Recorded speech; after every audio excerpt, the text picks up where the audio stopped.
She burned down my entire cornfield just to teach me a lesson. But what she didn't know is that fire made me $2 million richer the very next day. Yeah, karma has a funny way of paying interest. I'll never forget the first time I met Karen.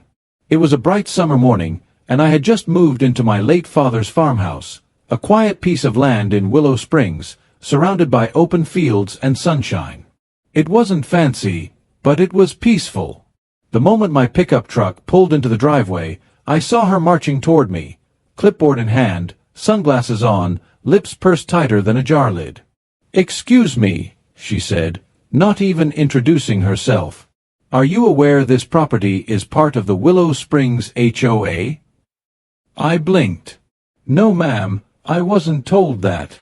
"Well, it is. And around here, we follow rules. Grass trimmed, fences painted, and," she glanced toward my barn, "no commercial farming." I tried not to laugh. "Ma'am, this is a farmhouse. My dad grew corn here for 30 years. I'm just keeping his land alive." She crossed her arms. "You'll find that the HOA doesn't approve of large-scale crops. It ruins the view for the community." And that was my introduction to Karen Miller, the self-proclaimed queen of the HOA, a woman who treated the neighborhood like her personal kingdom. At first, I brushed it off. Let her complain. I had no time for petty people. I was busy planting, repairing irrigation lines, and preparing for harvest season.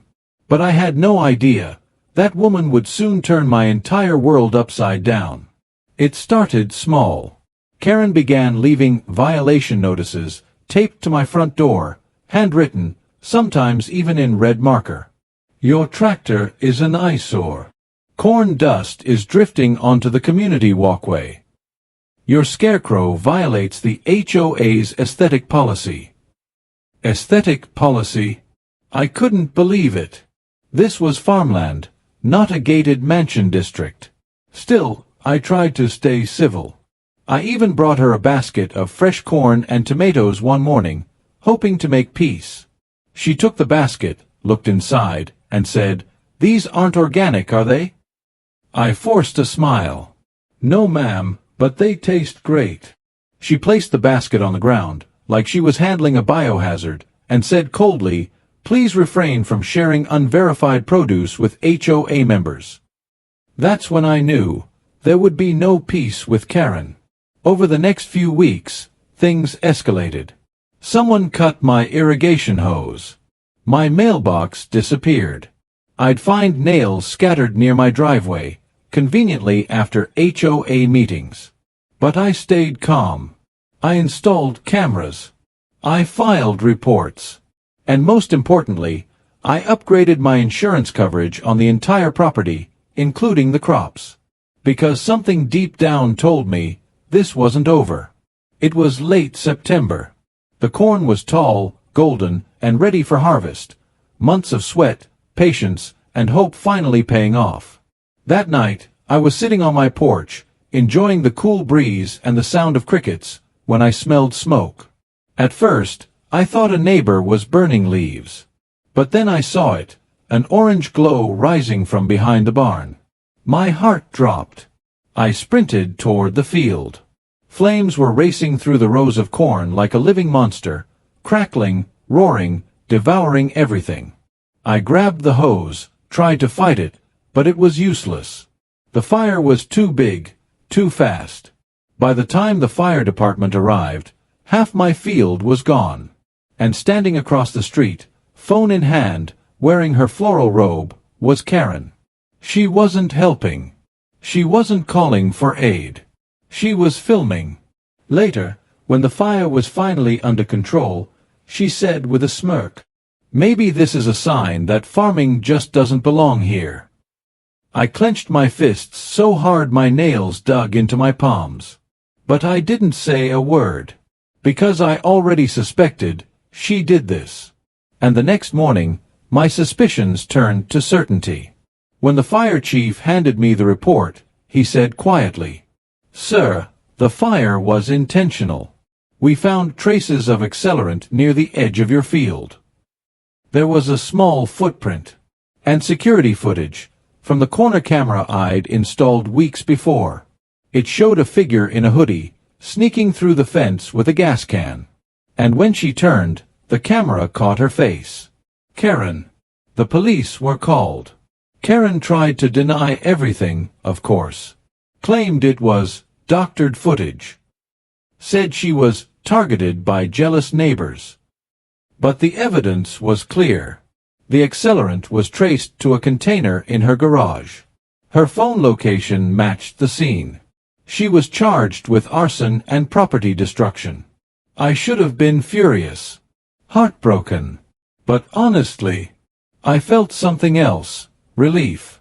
Because the very next day, I made a phone call that changed everything. I contacted my insurance company. And thanks to the coverage I'd upgraded just months earlier, not only was my land fully insured, but the crops themselves were covered for fire damage and loss. 2 weeks later, I received a check for $2 million. When I walked into the local bank to deposit it, Karen was there, sitting with her lawyer, pale as chalk. She saw the check in my hand. Her jaw dropped. "Insurance," I said, smiling. "Guess you burned the wrong man's field." She didn't say a word. Just sat there, trembling. The court later ordered her to pay restitution, serve probation, and attend counseling for anger management. Her position as HOA president? Gone. Her reputation? Ruined. And me? I rebuilt my farm, bought better equipment, and even donated part of the money to the local fire department that helped me that night. But my favorite part? Every time I drive past her house now, I see her out front, watering her little garden, while my new cornfield waves proudly in the breeze behind her. It's poetic, really. She tried to destroy me with fire, and ended up lighting her own downfall. Looking back, I realize that revenge isn't always about fighting back. Sometimes, it's about letting karma do the work. Karen thought she was powerful because she ran an HOA. Because she could find people, boss them around, and scare them into submission. But power built on control never lasts. And the best revenge? It's not anger. It's peace. It's rebuilding what someone tried to destroy, and doing it bigger, better, stronger. That $2 million check wasn't just money. It was closure. It was proof that good people can win, even against the most entitled neighbors on earth. So, if you ever meet a Karen who tries to burn down your peace, remember, don't stoop to their level. Stay calm. Stay smart. Protect what's yours. Because sometimes, the universe has its own way of cashing the check. If you enjoyed this story, make sure to like, share, and subscribe for more real-life dramas and satisfying revenge tales. Sheaf of Rice Fire.